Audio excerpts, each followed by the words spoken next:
주의 말씀은 내 발의 등이요 내 길에 빛이시라. 예배를 드리기 전에 잠깐 광고를 드리겠습니다. 우리가 함께 예배 드리지 못하는 시간이 좀 계속 길어져서요. 아무래도 흩어져서 예배를 각처에서 드리지만 그래도 예배는 좀 정상적으로 드려야겠다 싶어서 오늘부터는 설교뿐만이 아니라 예배 순서 전체를 따라서 쭉 진행하는 예배 시간 전체를 좀 올려보도록 하겠습니다. 여러분이 계신 곳에서 예배를 드릴 때 마음을 모아서 한 자리에 있는 마음으로 그렇게 예배를 드리시기를 부탁을 드리고요. 또 예배 중에 헌금 시간도 그대로 갖도록 하겠습니다. 댁에서 예배를 드리실 때 각자 헌금을 잘 하셨다가 잘 간수하시고 나중에 교회로 가져다 주시면 되겠습니다. 이제 우리 잠깐 묵상 기도 드리심으로 주일 예배 하나님께 드리겠습니다.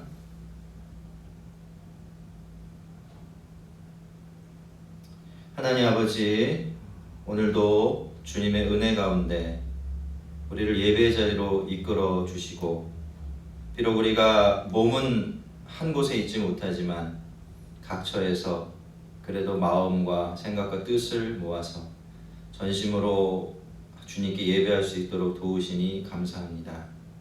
하나님, 함께 예배드리지 못하는 시간이 길어지고 또 이 질병으로 인한 사태들이 이렇게 오래 되어짐으로 말미암아 저희들의 마음이 온전치 못하지만은 우리의 간절함을 통해서 주님의 채워주신 은혜가 더욱더 충만할 줄로 믿습니다. 주님, 이 시간 우리의 마음과 생각을 주님을 향해 활짝 열어주셔서 우리가 믿음의 눈으로 우리 주님을 보는 은혜를 주시고 또 주의 은혜로 우리 마음을 가득 채워 주시옵소서. 간절한 마음으로 예배 드릴 때 우리가 이 예배를 통해 주께 가까이 가는 귀한 은혜 주시옵소서.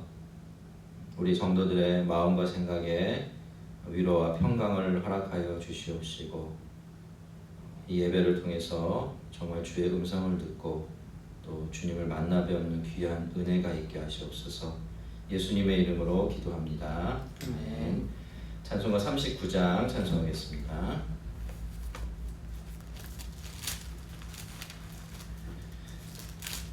주 은혜를 받으려 모인 성도들 주 크신 뜻 깨닫게 하옵소서.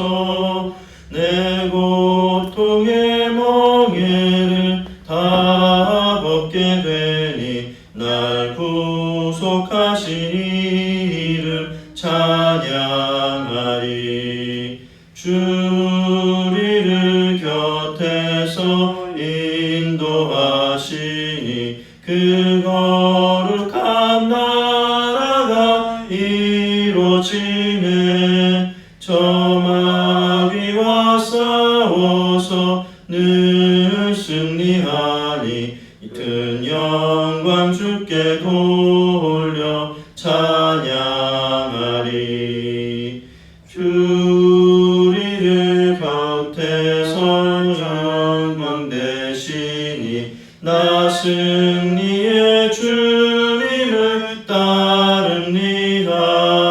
큰 환난을 당할 때 늘 도우시니 승전가 높이 불러 찬양하리.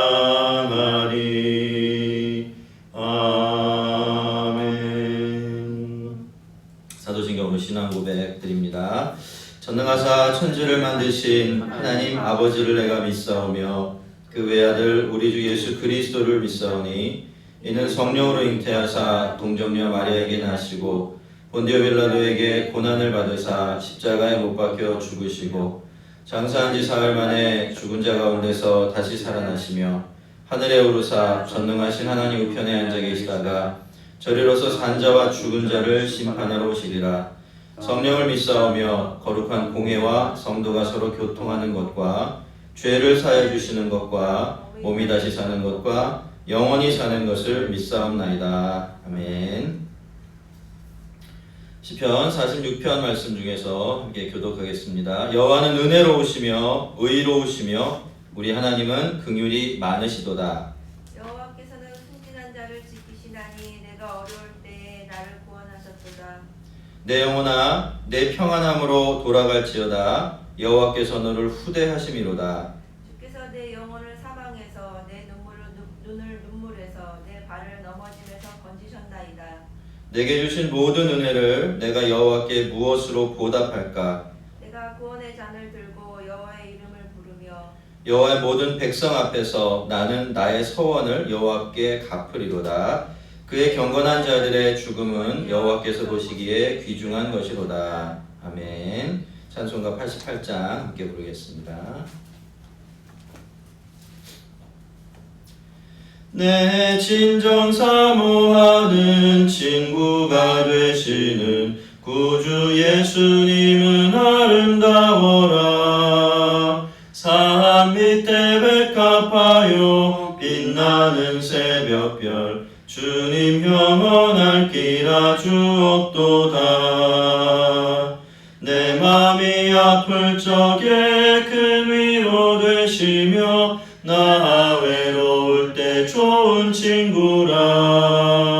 주는 저 산 밑에 백합 빛나는 새벽별 이 땅 위에 비길 것이 없도다. 내 맘의 모든 염려 이 세상 고락도 주님 항상 같이 하여 주시고 시험을 당할 때에 악마의 계교를 즉시 물리치사 나를 지키네. 온 세상 날 버려도 주 예수 안 버려 끝까지 나를 돌아보시니. 주는 저 산 밑에 백합 빛나는 새벽별 이 땅 위에 비길 것이 없도다. 내 맘을 다하여서 주님을 따르면 길이 길이 나를 사랑하리니. 물불이 두렵지 않고 창검도 겁없네. 주는 높은 산성 내 방패시라. 내 맘이 여기시는 그네 누리고 나 친히 주를 뵙기 원하네. 주는 저 산 밑에 백합 빛나는 새벽별 이 땅 위에 비길 것이 없도다. 아멘. 오늘 함께 살필 하나님 말씀은 요한복음 14장 1절부터 14절 말씀입니다.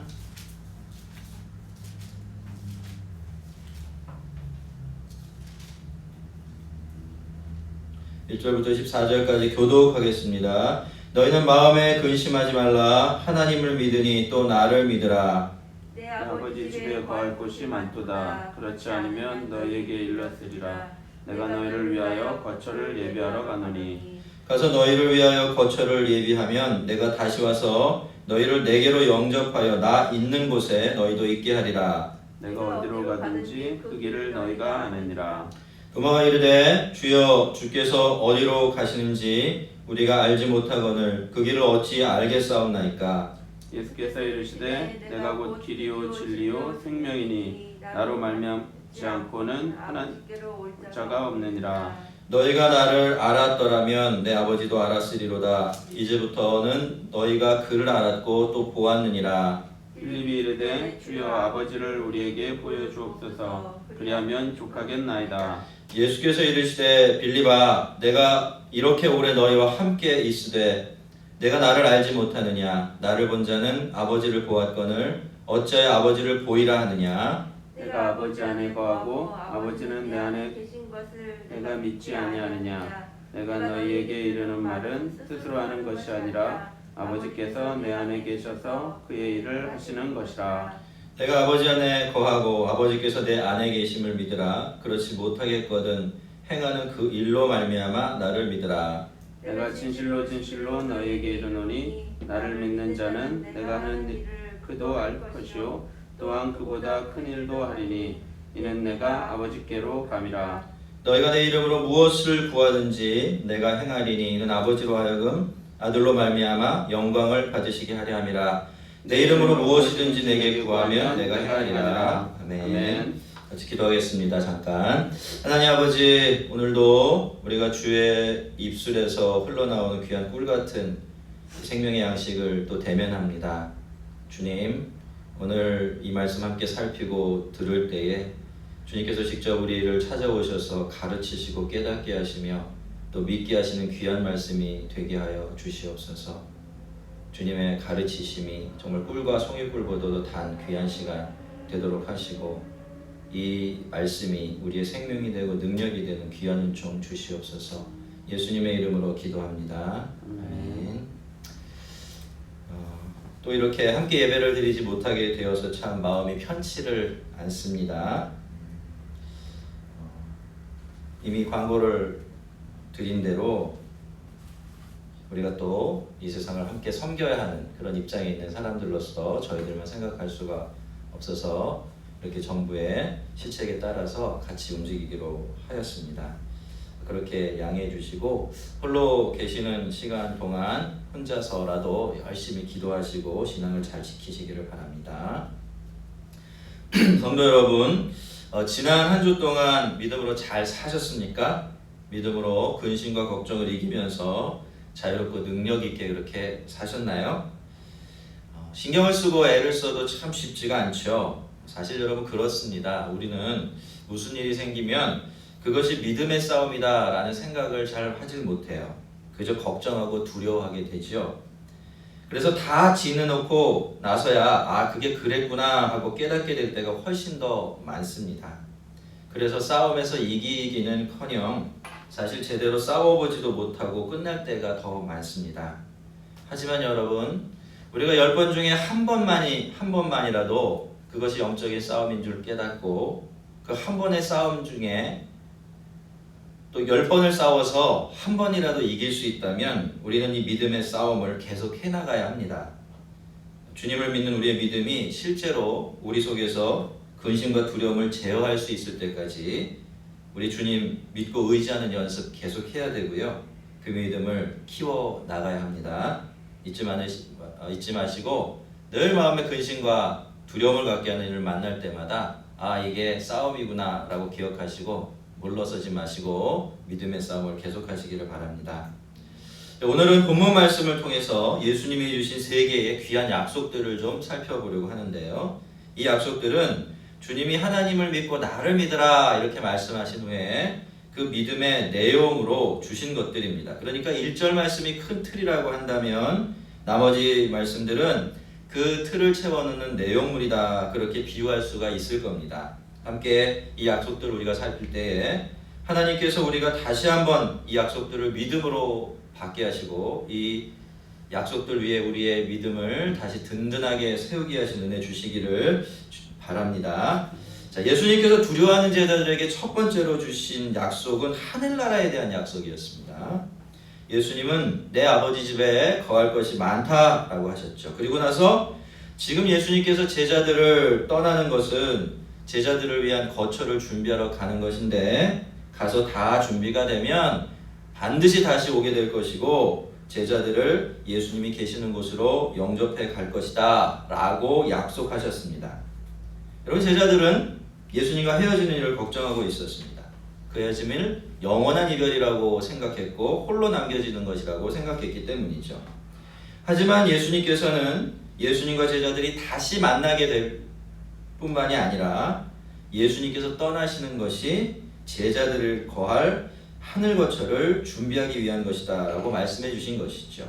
성도 여러분, 늘 그렇지 않습니까? 우리는 우리 눈앞의 일만 생각합니다. 그래서 두려움과 걱정이 떠나지를 않는 것이죠. 하지만 우리 주님은 늘 우리 인생 전체를 보시면서 우리에게 가장 유익한 것이 무엇인지를 찾으십니다. 때때로 주님이 우리를 홀로 내버려 두는 것 같고 또 나를 홀대하시는 것처럼 느껴지는 것이 바로 그것 때문이죠. 시각이 다르기 때문에 그렇게 느껴지는 겁니다. 로마서 8장 28절은 우리가 알거니와 하나님을 사랑하는 자 곧 그의 뜻대로 부르심을 입은 자들에게는 모든 것이 협력하여 선을 이루느니라 라고 분명하게 약속하고 있습니다. 여러분, 이것이 우리 주님이 어떤 일을 하실 때 꼭 지키시는 철칙입니다. 주님은 언제나 우리를 위한 최선을 찾고 계십니다. 우리를 최고로 유익하게 하시기 위해서 주님의 지혜를 총동원하시죠. 예수님께서 제자들을 떠나시는 것이 제자들에게 해가 되었다면 예수님이 제자들을 떠났을까요? 그렇지가 않죠. 예수님이 제자들을 떠나시는 것이 제자들에게도 가장 유익하다는 것을 예수님이 알고 계셨기 때문에 예수님은 제자들을 떠나셨다는 것입니다. 여러분, 우리가 우리 주님의 이러한 눈으로 우리 삶에 일어나는 모든 일들을 볼 수 있다면 얼마나 좋겠습니까? 그러면 그 모든 것이 기쁜 일이건 슬픈 일이건 좋은 일이건 나쁜 일이건 무엇을 잃어버리든지 아니면 얻든지 간에 그 모든 일들이 다 우리의 최선을 위한 하나님의 섭리 가운데 허락되고 또 일어나는 일들이라는 것을 볼 수 있을 테니까 말이죠. 하지만 우리에게 그런 눈이 없어도 괜찮습니다. 우리에게는 하나님의 약속이 있고요. 또 그 약속대로 행하셨던 하나님에 대한 성경의 수많은 증언들이 있으며 또 우리 삶의 증거들이 있으니까 말이죠. 우리가 말씀과 우리의 과거라는 이 두 개의 렌즈를 통해서 내 인생을 보고 또 하나님을 믿고자 애쓴다면 우리는 정말 황송하게도 우리의 최선을 위해서 일하고 계신 우리 하나님을 우리의 삶의 길에서 자주자주 만나뵐 수 있게 될 겁니다. 자, 예수님께서는 이렇게 예수님이 제자들을 떠나시는 것이 영원히 헤어지는 것도 아니고 또 그것이 제자들을 위해서 꼭 필요한 일이다 그렇게 말씀하셨습니다. 제자들은 그렇게 힘주시고 위로한 것이죠. 그런데 예수님께서 이 말씀을 하시면서 이 손가락을 딱 들어서 가르치신 것이 있어요. 그것이 바로 하늘이었습니다. 거룩하신 아버지 하나님이 계신 곳, 제자들의 영원한 거처가 될 하늘 말이죠. 그것이 바로 제자들이 땅을 걱정하고 땅에서 살아갈 일을 두려워할 때 하나님이 예수님이 가르쳐 보여주신 곳입니다. 사실 땅 때문에 걱정하고 땅에서 살 일을 근심하고 두려워하고 있다면 예수님은 땅에 대한 답을 주셔야 되죠. 그게 맞는 겁니다. 그런데 주님은 땅이 아니라 하늘을 가리키시면서 하늘에 대한 이야기를 들려주시는 것이죠. 비유를 하자면 서울로 가는 길을 몰라서 전전긍긍하고 있는 사람을 만나서는 손가락을 들어 북두칠성을 딱 가리켜주는 거나 마찬가지입니다. 그리고 하나님께서는 하늘을 가리키시면서 내 아버지 집에는 거할 곳이 많다라고 그렇게 말씀하셨습니다. 거기는 방이 넉넉하니까 너희들 거할 곳이 없을까 봐 걱정할 필요가 전혀 없다 그렇게 말씀하시는 것이죠. 그리고 아버지께로 가서 제자들을 위해서 거처를 준비하신답니다. 준비가 다 되면 다시 와서 제자들을 그리로 영접해 가실 것이다 라고 약속하시죠. 예수님께서는 이렇게 땅을 보면서 근심하고 있는 제자들에게 하늘나라에 대한 이중삼중의 확신을 심어주려고 하셨던 것입니다. 여러분, 사람들은 땅에서 문제가 생기면 그 답이 땅에만 있는 줄 압니다. 웬만큼 예수를 믿었다는 분들도 좀처럼 이런 생각을 벗어나지 못하지요. 그래서 땅에서 문제가 생기면 땅만 바라보고 땅에서만 답을 찾으려 듭니다. 물론 땅은 중요하지요. 그 누구도 함부로 무시할 수 없을 만큼 묵직한 것이 현실이니까 말입니다. 우리의 인생 자체가 현실이니 현실이 가볍다고는 말할 수가 없을 것입니다. 우리 주님도 우리 현실을 무시하지 않으셨어요. 그래서 예수님은 육신을 입고 이 세상에 오셨던 것이고 현실적으로 고통을 당하는 수많은 사람들을 풀어서 자유롭게 만들어주셨고 배고픈 사람들 먹이시고 제자들에게는 일용할 양식을 위해서 기도하라 이렇게 가르치시기도 하셨죠. 하지만 여러분, 그럼에도 불구하고 땅의 문제에 대한 진짜 답은 땅이 아니라 하늘에 있습니다. 그것 때문에 예수님께서는 땅에 묶여서 두려워하고 있는 제자들에게 하늘을 보여주시고 하늘나라에 대한 확신과 소망을 주려고 하셨던 것입니다. 우리가 즐겨보는 영화들 중에는 중간중간에 이야기가 확 뒤집혀버리는 그런 영화들이 참 많습니다. 사실 영화의 재미와 성패는 바로 이러한 반전을 어떻게 사용하느냐에 달려있다라고 해도 과언이 아닐 텐데요. 하지만 이런 반전들 때문에 앞으로 이 영화가 어떻게 될까? 혹시 착한 사람이 불행해지고 나쁜 사람이 잘 되는 것은 아닐까? 내가 바라는 것이 아니라 정말 엉뚱하고 실망스러운 결말이 나는 것은 아닌가?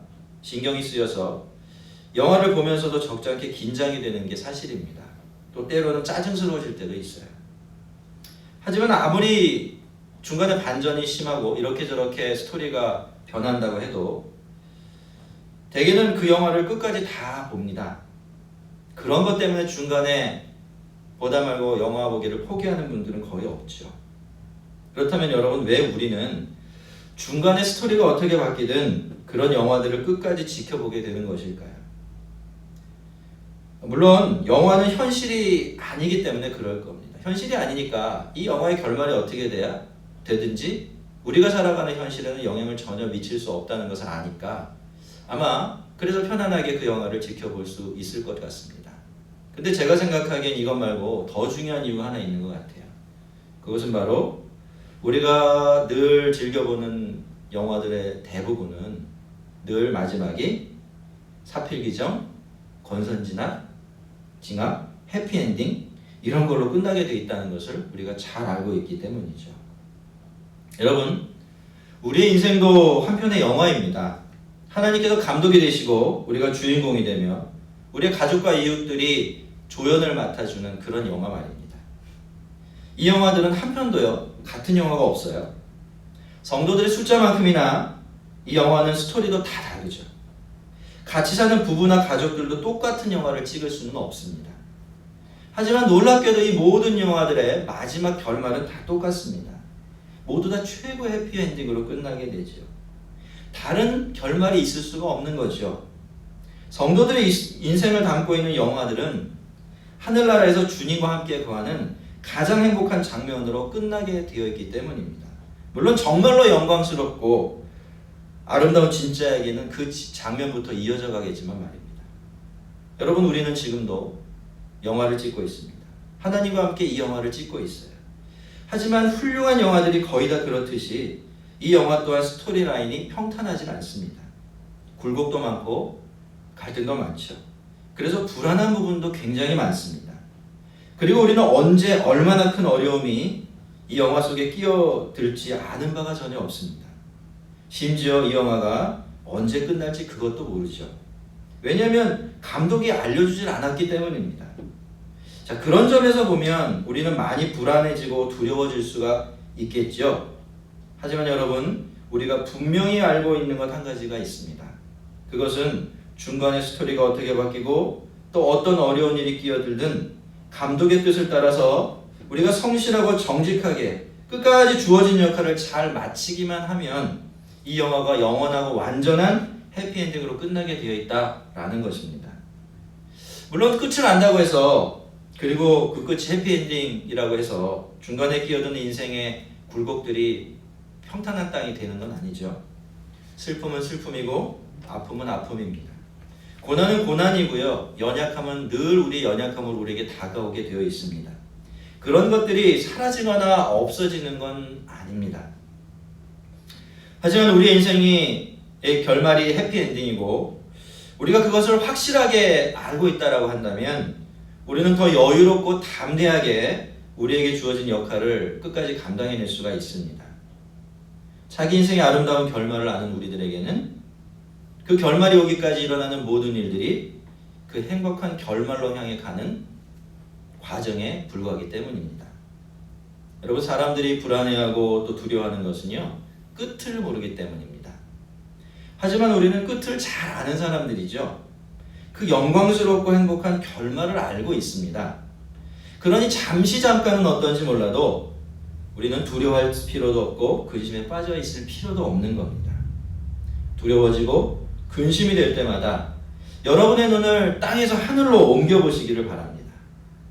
그리고 여기 이곳이 아니라 거기 거하는 여러분의 복되고 영광스러운 모습을 상상해 보시고요. 여기 이 땅이 아니라 거기가 나의 영원한 거처라는 것을 깊이 묵상해 보시기를 바랍니다. 두려워지는 순간에 성도들에게 보장된 하늘 처소에 마음과 생각을 고정할 수 있다면 우리는 근심과 걱정을 너끈히 이기는 힘과 담대함을 얻을 수 있을 겁니다. 자, 보장되어 있는 하늘나라, 이것이 두려워하는 제자들에게 예수님께서 주셨던 첫 번째 약속이었다라고 한다면 예수님의 두 번째 약속은 바로 그것을 향해 가는 길에 대한 약속이었습니다.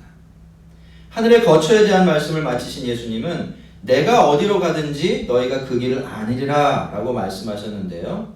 자, 예수님께서는 이미 당신께서 아버지 하나님께로 간다라고 말씀을 분명히 하셨죠. 그리고 제자들은 그 길이 되는 예수님을 알고 있습니다. 그래서 이 말씀을 하신 건데요. 그렇지만 제자들은 예수님의 복된 말씀 전혀 알아듣지를 못했습니다. 왜냐하면 그들의 눈은 여전히 땅에만 고정되어 있었고 그래서 하늘을 볼 수가 없었기 때문이에요. 제가 목회를 하고 설교를 하면서 늘 느끼는 겁니다. 하늘을 보는 눈이 없는 분들은 하늘 이야기를 아무리 해도 하늘을 볼 수 없고 하늘을 생각할 수 없을 뿐만이 아니라 애석하게도 땅의 일조차 제대로 바라보는 눈이 없더라고요. 그래서 성도에게는 사실 하늘을 볼 수 있는 눈이 반드시 필요하게 되는 거죠. 자, 도마는 예수님 말씀을 전혀 알아들 수가 없었어요. 그래서 이렇게 말하죠. 우리들이 예수님이 어디로 가시는지도 모르는데 어떻게 우리가 예수님이 가는 길까지도 안다라고 그렇게 말씀하십니까? 라고 항변을 합니다. 그래서 예수님은 내가 곧 길이요 진리요 생명이니 나로 말미암지 않고는 아버지께로 올 자가 없느니라 라고 다시 이 말씀을 풀어서 설명해 주실 수밖에 없으셨던 것입니다. 물론 그 덕분에 우리는 이 은혜롭고 확고한 말씀을 우리가 늘 묵상하게 될 수 있었지만 말입니다. 여러분, 예수님은 몸을 입은 하나님이세요. 아들은 아버지 안에 계시고 아버지는 아들 안에 계시죠. 두 분이 온전히 하나이십니다. 그래서 예수님의 말씀과 행하신 모든 일들은 하나님의 말씀이 되고 하나님이 행하신 일들이 되죠. 그래서 예수님은 하나님을 알려주는 유일하고 완전한 진리가 되십니다. 그렇기 때문에 예수님을 본 사람은 하나님을 본 것이고 예수님을 믿는 것은 곧 하나님을 믿는 것이 됩니다. 예수님은 또한 마르지 않는 샘이시고 생명의 떡이시기도 하시죠. 그래서 예수님을 믿는 사람들은 다시는 목마르거나 줄이질 않습니다. 예수님은 부활이요 생명이십니다. 그래서 예수님을 믿는 사람들은 죽어도 다시 살고 살아서 예수를 믿으면 영원히 죽질 않지요. 여러분, 이 세상에 이런 진리와 이런 생명이 있습니까? 없습니다. 예수님 외에는 없습니다. 그래서 우리는 이 진리를 통해서만 하나님을 알 수 있고요. 이 진리를 통해서만 하나님의 자녀가 되죠. 바로 그래서 예수님은 자신이 하나님께로 이르는 유일한 길이다라고 그렇게 말씀하신 것입니다. 여러분, 주님은 지금 우리를 위해서 하늘 거처를 마련하려 한 아버지께로 가 계십니다. 물론 그 일만 하는 건 아니지만 말입니다. 그리고 반드시 다시 오셔서 우리를 주님 계신 영광의 나라로 영접해 주실 것입니다. 저는요, 이 일을 생각할 때마다 얼마나 마음이 기쁘고 즐거운지 몰라요. 힘이 쭉 빠졌다가도 이 생각만 나면 마음의 힘이 불끈 솟습니다. 어제만 해도 그랬습니다. 참 무거운 이야기를 하나 들어서 그것 때문에 밤잠을 이루지 못하다가 그래서 잠자리에서 일어나 기도를 하기 시작했는데 기도를 하다가 이 말씀이 생각이 났어요. 그래서 이 말씀 막 기억하면서 기도했습니다. 그때 마음이 다시 잠잠해지고 힘이 생기면서 나머지 시간들은 좀 편안하게 잠들 수가 있었습니다. 그렇지만 문득문득 사실 그런 걱정도 들어요. 내가 가는 이 길이 맞나? 나는 지금 제대로 하고 있는 건가? 내가 혹시 엉뚱한 길로 가고 있는 것은 아닌가? 하고 말입니다. 여러분, 제가 이런 걱정을 하게 되는 것은요, 제가 믿음이 없어서가 아닙니다. 저에게는 하늘 아버지께로 가서 그분과 영원히 거하는 일이 저의 인생 전체보다도 더 중요한 일이고 그래서 절대로 이 일을 실패해서는 안 되기 때문에 저에게는 늘 이런 두려움이, 걱정이 따라다닙니다. 여러분, 예수님의 제자들도 똑같죠. 그들은 인생 전부를 걸고서 주님을 따르는 사람들입니다. 하나님을 영화롭게 해드리고 자신의 영원한 영광을 위해서 말이죠. 그리고 그것 때문에 엄청난 대가를 치렀고 앞으로도 치르게 될 것입니다. 그러다 보면 문득문득 불안해질 수밖에 없습니다.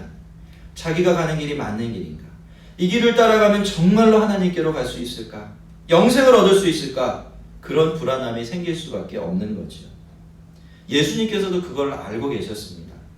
그래서 제자들에게 이 말씀 주신 겁니다. 너희는 이미 하나밖에 없는 바른 길을 가고 있다고. 그래서 지금처럼 계속해서 그 길을 가기만 하면 반드시 하나님께 이르게 되고 영생을 얻게 될 것이다 라고 확실하게 약속을 해주신 것입니다. 우리의 믿음이 흔들리고 삶이 불안해질 때 여러분, 우리가 붙들어야 될 것은 예수님밖에 없습니다. 예수님만이 우리의 길과 진리와 생명이 되시기 때문입니다. 여러분, 예수님을 바라보는 눈을 다른 데로 돌리지 마십시오. 예수님을 따라가는 여러분의 발걸음을 멈추거나 다른 데로 향하게 하지 마시고요. 늘 예수님만 믿고 예수님만 의지하십시오.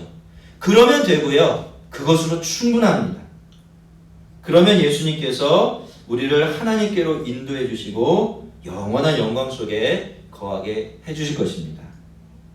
이제 마지막으로 예수님의 세 번째 약속을 살펴보려고 하는데요. 여러분도 다 아시지만 우리가 정말로 예수님을 믿고 따른다라는 것은 그리 만만한 일은 아닙니다. 그러기 위해서는 이 세상에서 두 가지 짐을 져야 하기 때문이에요. 첫째로 우리는 이 세상에 살면서도 하나님의 뜻대로 살아야 합니다. 그것이 우리의 첫 번째 짐이지요. 이 세상은 하나님의 뜻에 관심이 없습니다. 결정적인 순간에는 늘 하나님의 뜻과 정반대로 움직이는 것이 이 세상이지요. 그러니 이 짐을 지는 일이 결코 쉽고 간단한 일이 될 수가 없습니다. 그리고 둘째로 우리는 이런 세상에 살면서 우리 자신의 필요도 채워야 합니다. 우리 역시도 몸을 가지고 생활하는 생활인이라는 것은 다른 사람과 전혀 다른 것이 없기 때문이죠. 바로 이것이 성도들의 두 번째 짐입니다. 한번 생각해 보세요. 사실 이 두 가지 짐 중에 하나만 지라고 해도 쉽지가 않아요. 근데 성도라면 누구나 예외 없이 자신의 믿음 때문에 더 무거워진 이 두 가지 짐을 함께 지고 가야 하는 겁니다. 그래서 우리가 우리의 소명을 따라 살아가는 삶이라는 게 참 쉽지가 않은 거죠. 제가 착하거나 특별히 많이 성화가 돼서 그런 게 아니라요. 그래도 목사니까, 그래도 말씀 옳다고 믿는 사람이니까 아주 조금은, 정말 조금은 예수님처럼 해보려고 애써 보았는데요. 자, 그랬더니 어떻게 됐을까요? 사람들이 와서 와, 저 목사님 대단하다, 정말 훌륭하다, 예수님 닮았네 라고 하면서 귀하게 여겨주었을까요? 제가 그렇게 했던 것처럼 그 사람들도 저를 존중해 주었겠습니까? 어떻게 생각하세요? 답이 뭘까요? 아니라는 거죠. 정반대였습니다. 아주 자기 마음대로 하려고 하더라고요. 종처럼 부려먹으려고 하고요. 제가 바보라서 그러고 있는 줄로 생각했던 모양이에요. 물론 제가 좀 바보스럽긴 하지만 말입니다. 또 될 수 있는 대로 욕심 좀 덜 부려보려고 움켜쥐며 살아보지 않으려고도 해보았어요. 그랬더니 하늘에서 잘한다고 복을 마구마구 쏟아 부어 주셨습니다. 가 되었으면 좋겠는데 그게 그렇지가 않더라고요. 아마 이것은요, 그래도 한번 믿는 대로 살아보려고 발버둥쳐본 분들이라면 공통적으로 경험해본 경험담일 겁니다. 자, 그러면 여러분, 우리는 어떻게 해야 되겠습니까? 어떻게 이 두 개의 무거운 짐을 지고 갈 수 있을까요? 과연 그런 일이 가능하긴 한 걸까요? 사실 많은 성도들이요, 그런 일들은 불가능하다라고 생각하는 것 같습니다. 그래서 너무나 당연하게 하나님의 부르심이 아니라 이 세상의 목소리를 따라서 거기 발맞춰 살아가고 있는 것이겠죠. 하지만 여러분, 그런 방법이 없는 게 아닙니다. 우리에게는 그것을 가능하게 하는 분명한 방법, 확실한 비결이 있습니다. 우리 먼저 12절 말씀 함께 읽어보겠습니다. 읽습니다. 내가 진실로 진실로 너희에게 이르노니 나를 믿는 자는 내가 하는 일을 그도 할 것이요 또한 그보다 큰 일도 하리니 이는 내가 아버지께로 가리라. 이 말씀은 정말 믿기지 않을 정도로 놀랍고 은혜로운 약속인데요. 그래서 성경학자들도 이 말씀을 굉장히 난감해하고 있어요. 예수님 분명히 우리가 예수님이 하신 일보다 더 큰 일을 할 것이다 라고 말씀하고 계시니까요. 아무튼 여러분, 이 말씀이 사실이고요. 우리가 이 약속을 믿고 있는다면 우리는 무슨 일이든 걱정할 필요가 없습니다. 우리가 걱정하는 그 일이, 우리가 해내야 될 그 일이 아무리 힘들고 대단한 일이라고 해봤자 예수님께서 행하셨던 일들보다는 큰 일이 될 수 없을 테니까 말입니다. 그런데 여러분, 우리가 예수님을 믿기만 하면 저절로 그렇게 되는 건 아니에요. 이번에는 13절과 14절을 함께 읽어보겠습니다. 읽습니다. 너희가 내 이름으로 무엇을 구하든지 내가 행하리니 이는 아버지로 하여금 아들로 말미암아 영광을 받으시게 하려 함이라. 내 이름으로 무엇이든지 내게 구하면 내가 행하리라. 아멘. 자, 예수님께서 이 일을 위해서 택하신 방법이 뭐죠? 기도입니다. 예수님께서는 제자들에게 내 이름으로, 그러니까 나를 믿고 나를 의지해서 기도하라고 하셨어요. 거기다가 그러면 너희가 무엇을 구하든 내가 그대로 행하겠다라는 약속을 붙여주셨죠. 여러분, 우리는 기도의 능력을 믿습니다. 그렇죠? 그래서 기도를 드리죠.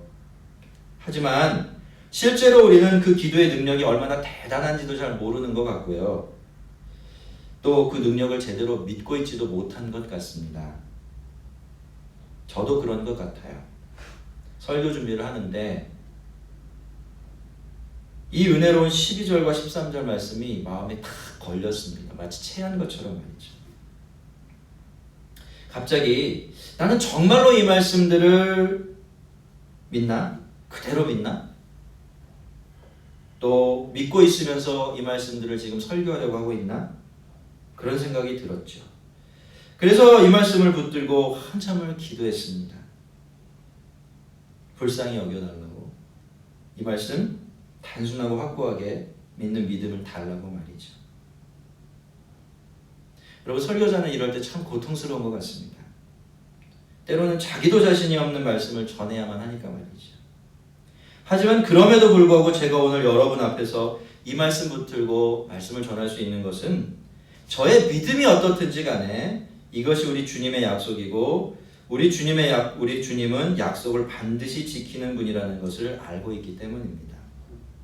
성도 여러분, 이것이 바로 성도가 이 세상에서 아무리 계산도 계산이 나오지 않는 인생을 하나님의 부르심을 따라 그것도 넉넉하게 살아낼 수 있는 방법입니다. 예수님이 우리의 기도를 들으시고 필요한 것들을 공급해 주시며 우리가 부르심을 감당할 수 있는 힘을 주실 것을 믿고 그 믿음으로 기도하며 살아가는 것 말입니다.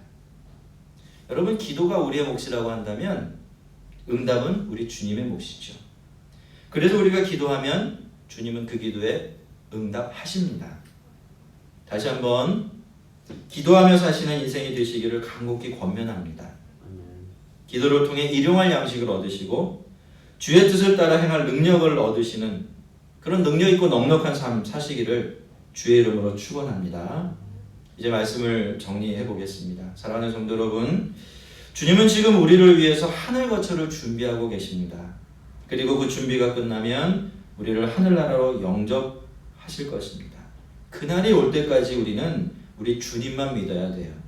우리 주님만 의지해야 합니다. 길과 진리와 생명이신 예수님을 확실히 붙들고 우리를 부르신 그 거룩한 부르심을 따라 끝까지 그 길을 가야 하는 겁니다.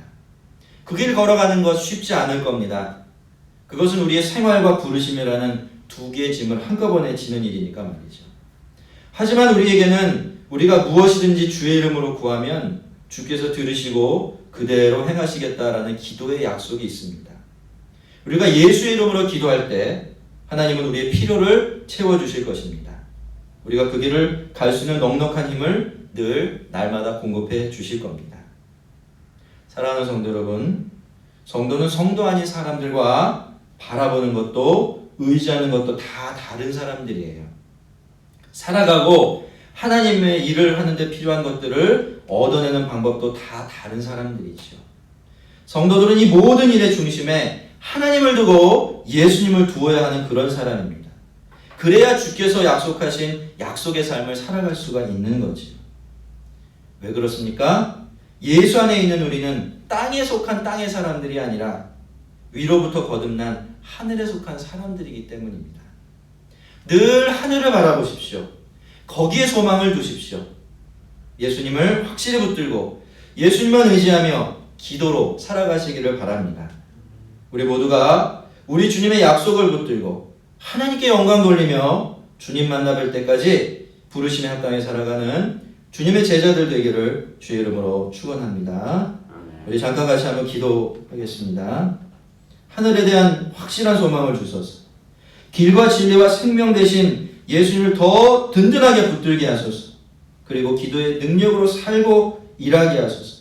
땅이 막힐 때마다 하늘을 바라보는 지혜를 알게 하소서 기도하시고요. 두 번째로 코로나 사태 때문에 고통받는 이 세상을 위해서 기도할 때 특별히 유럽의 여러 나라를 위해서 기도하시고 특별히 이탈리아를 위해서 좀 많이 집중적으로 같이 짧은 시간에 좀 기도하면 좋겠습니다. 같이 기도하겠습니다.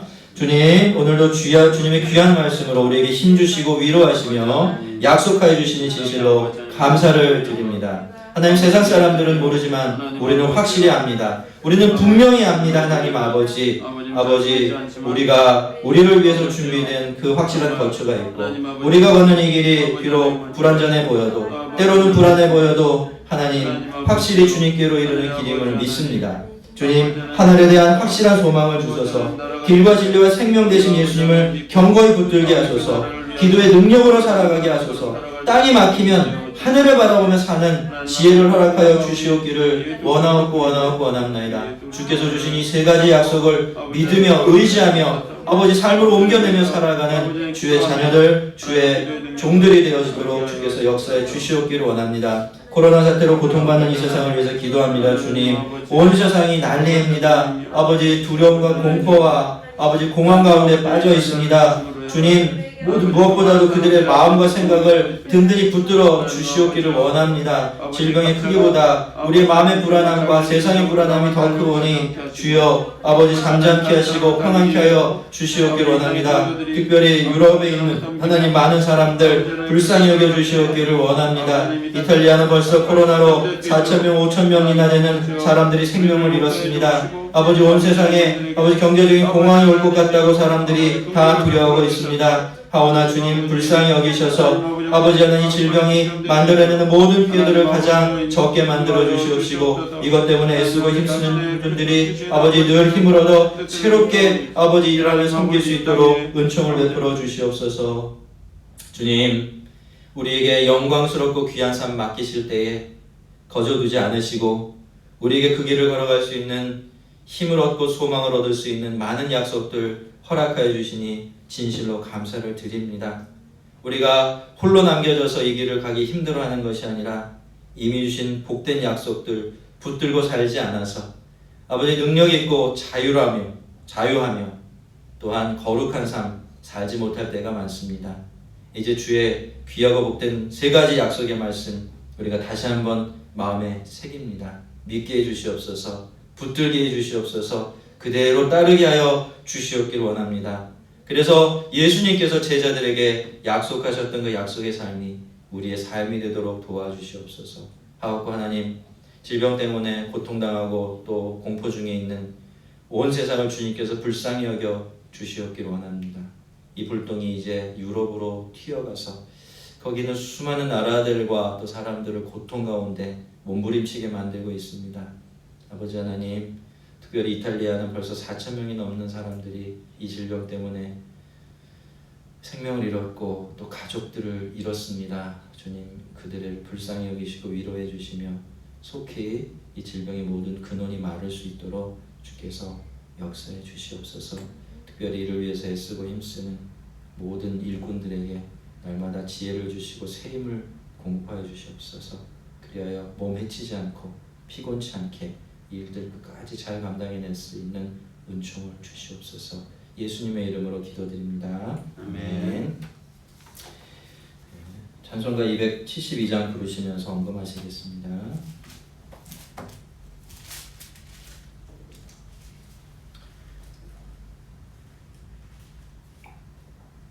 고통의 멍에 벗으려고 예수께로 나갑니다.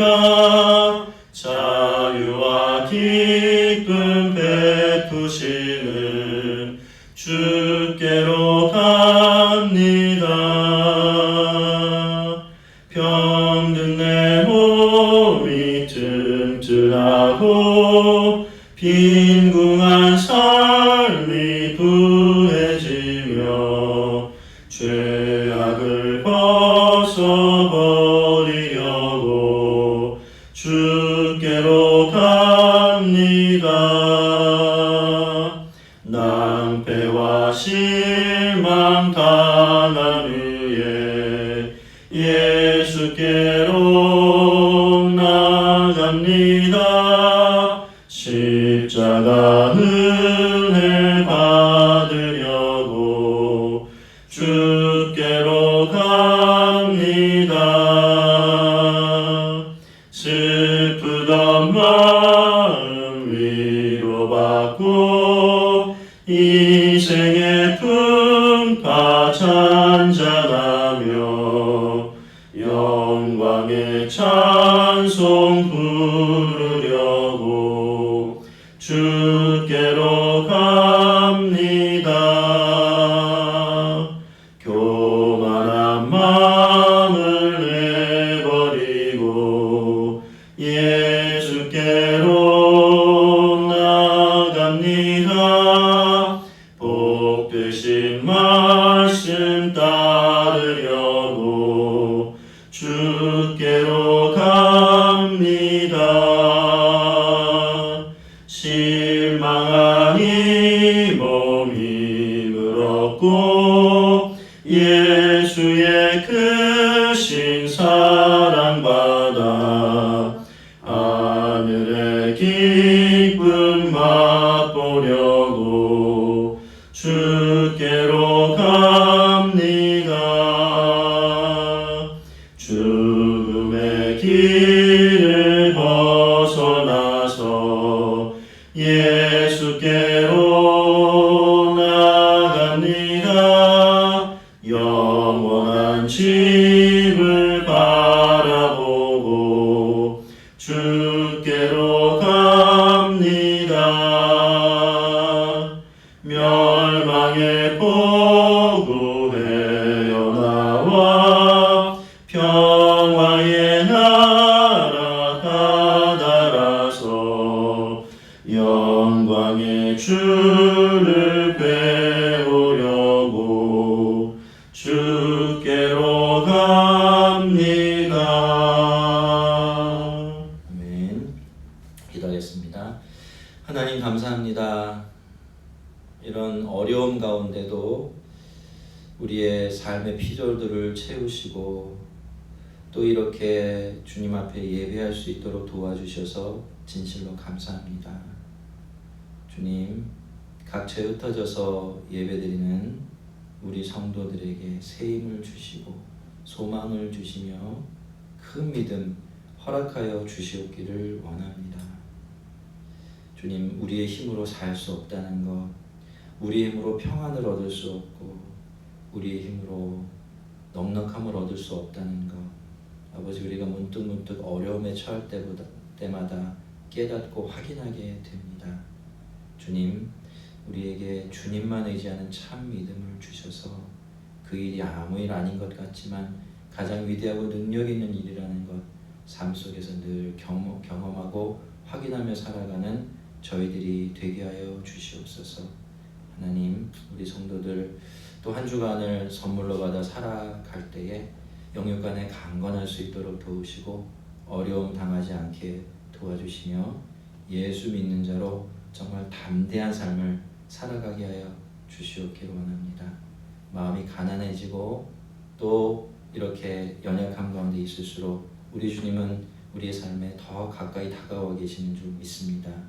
주님, 그 하나님 보고 느끼고 누리고 더불어 동행하며 순종하며 살아가는 우리 성도들 되도록 주께서 은혜를 베풀어 주시옵소서.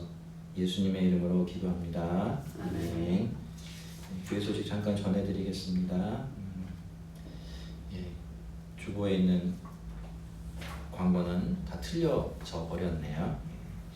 아무튼 나라에서 그렇게 권고하고 또 경고를 한 바가 있어서요. 마땅히 시민사회 일원으로서 교회에서도 이것에 따라야 한다라는 판단을 내려서 그리 조치를 하였습니다. 여러분이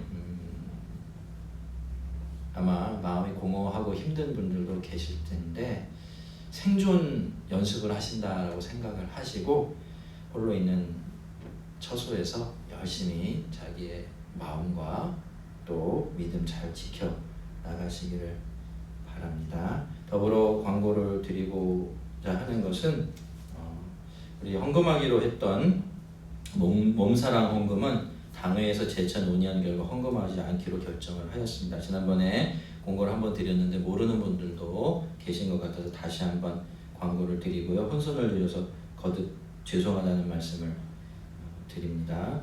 늘 우리나라와 다른 나라들 상황을 살피면서 기도해 주시고 특별히 질병 문제도 그렇지만 경제 문제가 만만치가 않습니다. 우리의 피부로는 느껴지지 않지만 정말 전 세계가 이 일 때문에 굉장히 큰 어려움에 처할 수밖에 없는 위기에 있는데 여러분 위해서 많이 기도해 주시기를 바랍니다. 또 이를 위해서 수고하시는 분들 장기전이 되므로 아마 이렇게 많이 힘들어하고 또 지치시는 분들도 계실 텐데 그분들을 위해서도 꼭 잊지 말고 중보의 기도를 부탁을 드립니다. 이제 일어나셔서 찬송가 623장 찬송하겠습니다.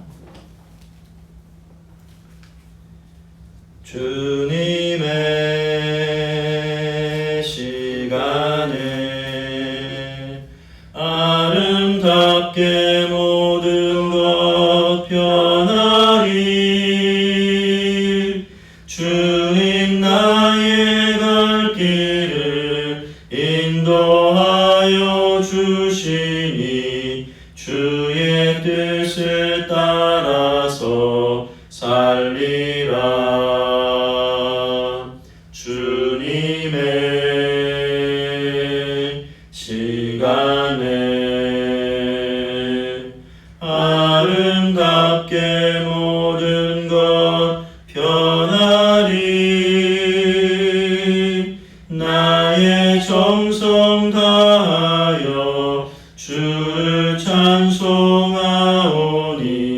주의 뜻을 이루어 주소서. 주님의 시간에 주님의 시간에 아름답게 모든 것 변하리. 주님 나의 갈 길을 인도하여 주시니 주의 뜻을 따라서 살리라. 아멘. 기도하겠습니다. 예수 그리스도의 은혜와 하나님의 사랑과 성령 하나님이 늘 인도하시고 동행하시며 보호하시는 은총이 이제 주께서 주신 귀한 약속들 붙들고 천국의 소망을 두며 우리가 가는 길에 대한 확신을 가지고 늘 기도하며 살아가기로 작정하는 우리 모든 성도들 머리 위에 지금부터 영원까지 함께 있을지어다. 아멘.